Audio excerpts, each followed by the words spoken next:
So in thinking about today and getting ready for today, I was reading quite a lot of stuff, and one of the things that really stood out to me was this idea of the panarchy principle from systems theory. And this is an idea that whenever a complex system, like business, is optimised towards a single variable, like profit, that will ultimately kind of destabilise and deplete the system overall. And we've seen that over the years, boom and bust cycles happening.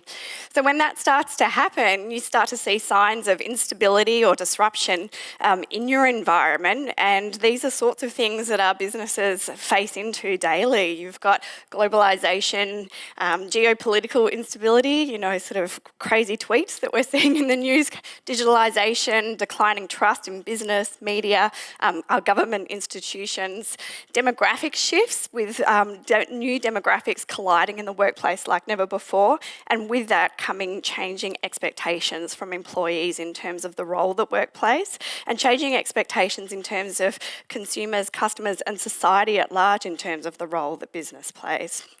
So our hypothesis, or what we believe, is that purpose provides at least two antidotes to this, two ways to mitigate against this. Firstly, purpose provides you with a broader, more stable platform by actually valuing a greater range of objectives, of measures beyond profit. So you've got that stabilising force in a purpose. And also it provides almost your guiding light, your beacon on the hill in terms of navigating some of that ambiguity, that complexity, that volatility that we're experiencing in our work environment. So that's kind of a little bit of that response in terms of why purpose and why now. And I guess the idea that we really wanted to play with today, and I'll use a case study next just to bring this to life a little bit more, was this interplay between purpose, why the organisation exists beyond making money, and the alignment with brand, how the organisation chooses to represent itself externally, what it purports to be true about itself to the world around that. And then the alignment with that, with the inward reality of the organisation, how things are really done around here. And when those three things are in alignment, our hypothesis is that almost supercharges the value of being purpose-led, and sustainable impact is enabled through that. So the case study that we thought we would share today, I'll just wait for there we go, case study. We chose Nike for kind of two reasons. There's probably a heap more, but the two main ones was that it's one of the biggest brands in the world, so it's one that we should all be able to relate to on some level. And also, secondly, because their story of alignment in terms of purpose, brand and culture is quite topical at the moment if you've seen some of the business press around that. And if you haven't, that's okay, because we'll be getting to it soon. But that was the reason for selecting Nike. So in terms of Nike, Nike made purpose cool before it was really something that was talked about, so their mission statement has actually been in place for a very long time: bring inspiration and innovation to every athlete in the world. And their co-founder, Bill Bowerman, was sort of famously or infamously asterisk the athlete to have, if you have a body, you are an athlete. So from the very start, they've had this sort of message around empowerment, inspiration, inclusivity in terms of their purpose. And I think also sort of that little Nike quirk or uniqueness in terms of the asterisks there. So when you compare that sort of purpose-led intent with something like the Adidas one, which I guess has been their longest-standing competitor, it kind of falls flat, Strive to be the global leader in the sporting goods industry with brands built on passion for sports and a sporting lifestyle. It's not sort of really stirring the emotions so much. And it's in terms of the green, in terms of the purpose-led attributes of what's missing, it's not as aspirational or belief-driven. There isn't that humanistic or outwardly focused. It feels quite internal, that statement. It's not that relevant to all stakeholders. As a potential customer, when I read that, I sort of think, oh, good luck to you, that's good. And it's not that unique. You could probably scrub out Adidas and really put a host of other brands up there. And it's not sort of as long-term or action-oriented. And coincidentally, we're not sort of claiming causation, simply coincidence and correlation, but you're seeing really different values of the organisation as a result in terms of market capitalisation, stock price by numbers of stock issues shared. And so when you look at this again, there's actually even more financial metrics that back this up. And this data is from 2017, so really current data. And it's suggesting that Nike is not only outperforming its sort of longest term and closest competitor, but it's outperforming the industry average as well in terms of these metrics. However, if we were just talking about money and profit, we haven't really moved the conversation forward. And interestingly, oops, I need to go back, more than, is that me? Or I feel like this is doing it on its own accord now. Sorry, we'll get there. It was like more than money. So interestingly, in terms of going beyond the financial metrics, Nike's purpose or its intent has actually evolved over the years as the organisation has grown and evolved. So we've gone from that mission statement to actually one that is more mature in terms of, instead of just servicing athletes, being of service to athletes, their purpose statement has matured to be one that is actually of service to society at large. So their purpose statement now, to use the power of sport to move the world forward. And these extracts are from their corporate social responsibility report, and you can sort of see the screen grabs of the infographics there. You know, it's just demonstration again that they're valuing more metrics beyond profit. You know, there's a whole raft of measures that they're tracking and valuing and keeping true to. Interestingly, Nike was also the very first organisation to actually put together a corporate social responsibility report. So there's a lot going on there beyond profit. I'm always anxious now that I'm going to have to change slides. So I guess if we move beyond purpose now and move on to the next aspect of our triangle, the Just Do It, the brand. I mean, it's hard not to talk about Nike's brand without referencing that element of their brand system. And it's actually turned 30 years old. It celebrated its 30th anniversary this year, which is quite astounding. There's not many taglines out there that you would put in that same bucket that have lasted, that have maintained relevance for all that time. And interestingly, a lot of the commentary that I looked around this described the cohesiveness of Just Do It back to that sort of purpose, that intent, those messages of inclusivity, of inspiration, of empowerment. Because when you think of the inclusivity element, the sort of openness of that Just Do It means that you can find relevance as an individual. You know, Dylan talked about rolling over and maybe not coming this morning. You know, who's felt that? You know, do I go for the run? Do I put the gear on to go to the gym? You've kind of got this, you know, voice in your head, just do it. So it feels like it's speaking to you. So that inclusivity and inspiration, empowerment is translated with its brand purpose.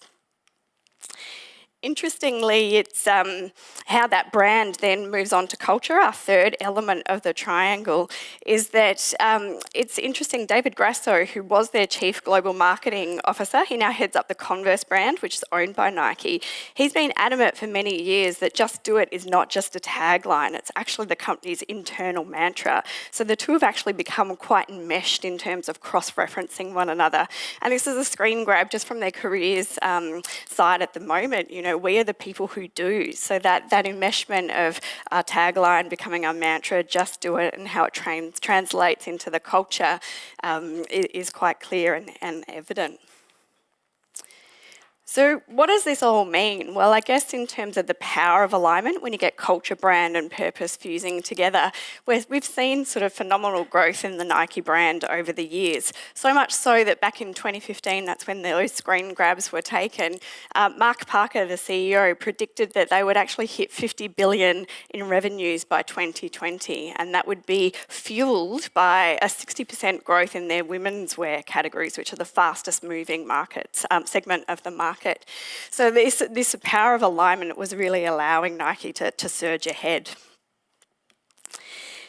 Until it started to stutter and stop, and this is where you may have seen the press of late, where it was really led by the expose from the New York Times just back in April, so very recent, where roughly 50 senior Nike women actually conducted their own internal survey of some of the culture and the way they were experiencing Nike as a female in that business. And they collated those surveys and presented them to Mark Parker, and it highlighted some gender discrimination, sexual harassment, bullying. And so, you know, that was clearly not aligned with some of these principles around diversity and inclusivity that had been inherent to the purpose and the brand. So what we saw, actually I'll go back, so the impact of misalignment. So obviously this scandal brought some of these issues to a head, but they would have been festering for a little amount of time. And again, we'll talk coincidence, but the impact of misalignment, although Nike's stock price continues to move forward with the market, they have continued to struggle to get traction in women's categories. So this was the fastest moving part of the market. Coincidentally, the impact of misalignment was showing up in their treatment of women or how women felt part of the organisation. And a lot of the commentary around this, the analysts sort of seem to take a level of glee that actually brands like Old Navy were actually, like a Cotton On would probably be a similar brand, were still outperforming Nike in this space. So interestingly and coincidentally, that misalignment was showing up in their inability to move forward. They had two straight declines and slow single-digit growth in this space from a women's wear category. They had a few other slumps. Adidas started to gain ground as well during this time, and it culminated in needing to push back that $50 million target back to 2022. So interestingly, the signs of misalignment started to come through. So how did Nike respond? Well, their CEO within days had an all-hands meeting and apologised and accepted a level of personal accountability in that as well. Throughout all this change, we and I missed something. While many of us feel we're treated with respect at Nike, that wasn't the case in all teams. And if all our teammates don't see the same opportunities, we just can't accept that. So in addition to that apology, we saw an internal investigation by a third party to formalise and validate the findings that had already been brought forward, a revision of internal reporting procedures, 6 male top execs, including the favoured CEO to the favoured successor to the CEO, left the organisation. And that enabled them to start reshaping that leadership team in light of their departure, which included promotions of women to vice president roles and to the chief inclusion and diversity officer role. They also have implemented a dedicated sourcing team from a diversity angle and have accelerated manager training in terms of cultural expectations.